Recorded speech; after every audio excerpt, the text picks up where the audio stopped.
बिस्मिल्लाहिर्रहमानिर्रहीम, अस्सलाम वालेकुम। मैं हूं फ़हीम अख्तर, एक नए व्लॉग के साथ हाज़िर खिदमत हूं। नाज़रीन, इस वक्त इलेक्शन कमीशन ऑफ पाकिस्तान के मैं बाहर मौजूद हूं और जो 2024 और पाकिस्तान के जो 12वें आम इंतखाबात थे, उसका सिलसिला तकरीबन मुकम्मल हो चुका है। बस चंद हल्के जो हैं वो उनके इंतखाबी नताइज आने का जो है वो इंतज़ार किया जा रहा है। इसके बाद जो प्रोसेस होगा वो आपके साथ शेयर करेंगे और उसके अलावा जो नताइज सामने आए हैं उसके बाद क्या हम ये कह सकते हैं कि तहरीक इंसाफ के लिए जो हवाओं का रुख है वो अब तब्दील हो चुका है। तहरीक इंसाफ अब हुकूमत बनाने जा रही है और क्या तहरीक इंसाफ और जो इस्टेब्लिशमेंट के दरमियान जो महाजराई की सूरत हाल थी, क्या अब उसका ख़ात्मा मुमकिन हो रहा है? और अगर ऐसी कुछ हवा या फिर ऐसी कुछ फ़िज़ा बन रही है तो क्या तहरीक इंसाफ इस हवाले से क्या सोच रही है और PTI की अगले मरहले के लिए क्या स्ट्रेटजी है और कितनी नशिस्तें तहरीक इंसाफ को वापस मिल सकती हैं, उस वाले से आपको तफसीली तौर पर अपडेट फ्राहम करूँगा। नाज़रीन, पाकिस्तान के ये 12वें आम इंतखाबात थे और इनको मदर ऑफ़ ऑल सर्वेज़ कहा जाता है। इंतखाबात को मदर ऑफ़ ऑल सर्वेज़ बल्कि इसको हकीकत कहा जाता है। इंतखाबात पर असरअंदाज होने के लिए, प्रोपेगेंडा करने के लिए या फिर हकीकी जो अवाम की नब्ज़ है या जो अवाम सोच रही है उसकी अक्कासी करने के लिए सर्वेज़ कराए जाते हैं। हर मुल्क के अंदर जब भी इलेक्शंस होते हैं या फिर इलेक्शंस हों या फिर कोई और चीज़ अगर कोई रायशुमारी की तरफ जा रही होती है तो उससे पहले सर्वे कराया जाता है। सर्वे कराने का वाहिद मकसद ये होता है कि अवाम क्या कह रही है और अवाम किसको सपोर्ट करने जा रही है।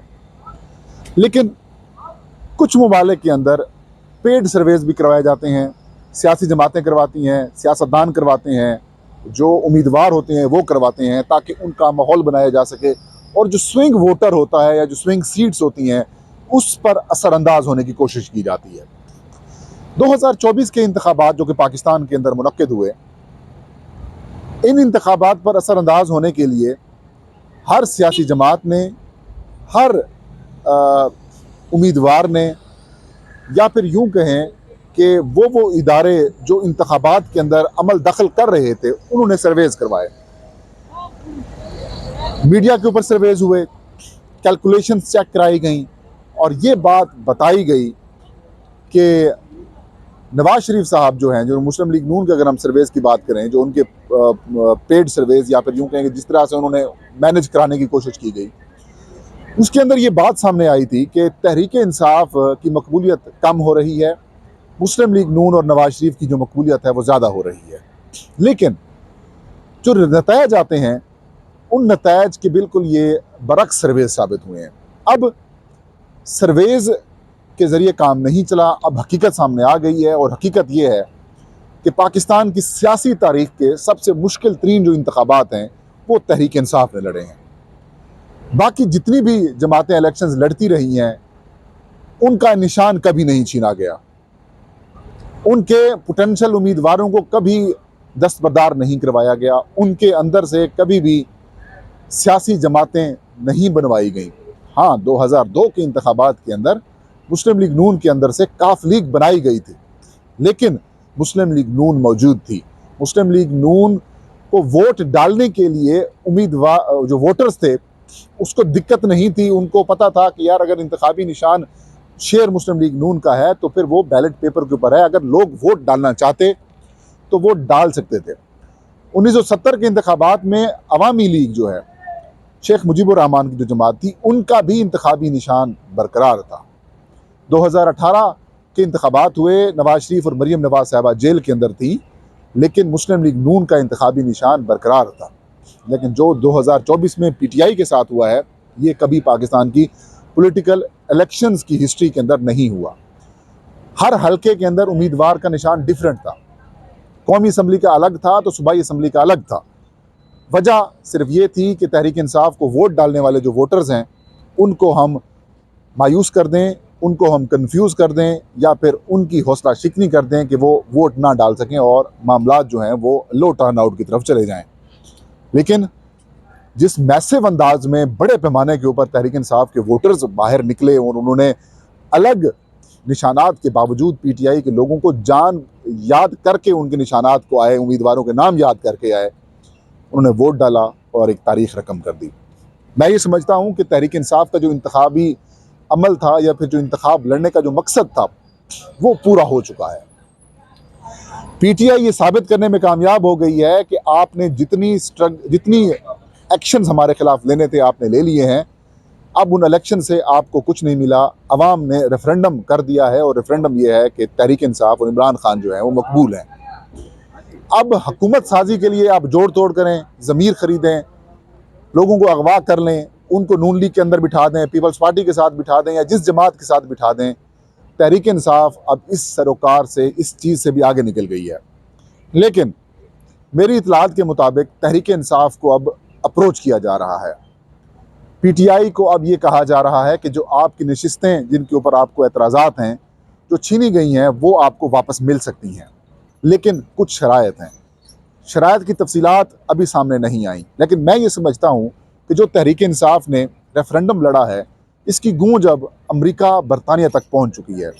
वही बदकिस्मती से जो हमारे पाकिस्तान जैसे अंडर डेवलप्ड कंट्रीज़ का फ़ैसला करते हैं, अब वहाँ से भी ये बात सामने आ गई है कि गो विद मैंडेट, कि जो मैंडेट जिसको मिला है उसके साथ जाएं, कहीं और जाने की ज़रूरत नहीं है। अब दुनिया तक ये पैगाम पहुँच चुका है कि यार पाकिस्तान तहरीक इंसाफ जो है वो इस वक्त पाकिस्तान की मकबूल तरीन सियासी जमात है और लोगों ने तमाम तर जो पाकिस्तान की अवाम ने जिस तरीके से वोट दिया है वो नहीं छीन सकते आप।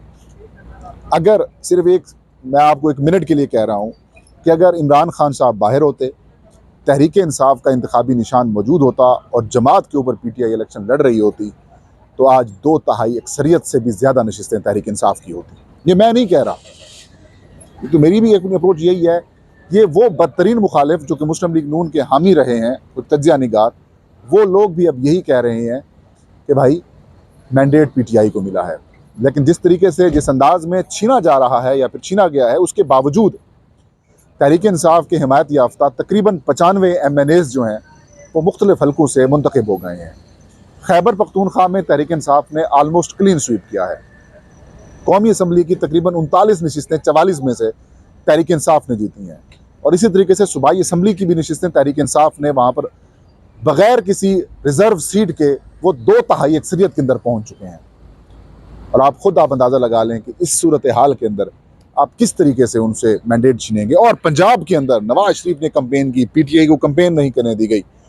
पंजाब के अंदर भी अगर आपको धांधला करके या डाका लगा कर अगर आपको सीटें मिलनी हैं तो इससे बेहतर है कि मियां नवाज शरीफ साहब, लीडर बनने का आपका यही वक्त है। आप ये कह दें कि भाई ये जो मैंडेट यानी कि जो बच्चा आपको मुझे दिया जा रहा है ये मेरा नहीं है। लेकिन बदकिस्मती से नवाज शरीफ साहब ये जानते हुए भी कि ये मैंडेट, ये बच्चा उनका नहीं है, उसको एक्सेप्ट कर रहे हैं। बहुत ही बदकिस्मती की बात है। यहाँ पर मियाँ साहब को लीडरशिप का मुजाहरा करना चाहिए था। यहाँ पर वो अपने आप को ये साबित कर रहे हैं कि वो सिर्फ इक़्तिदार के भूखे हैं। इक़्तिदार से उनका किसी किस्म का कोई ताल्लुक नहीं है। मैंने इक़्तिदार कहा है, बाद में इक़्तिदार कहा है। एक जमहूरी इक़्तिदार रखते तो शायद आप आज भी ख्वाजा साद रफ़ीक साहब से गुफ्तगू कर लें तो वो आपको बता देंगे कि भाई ये आपका मैंडेट नहीं है।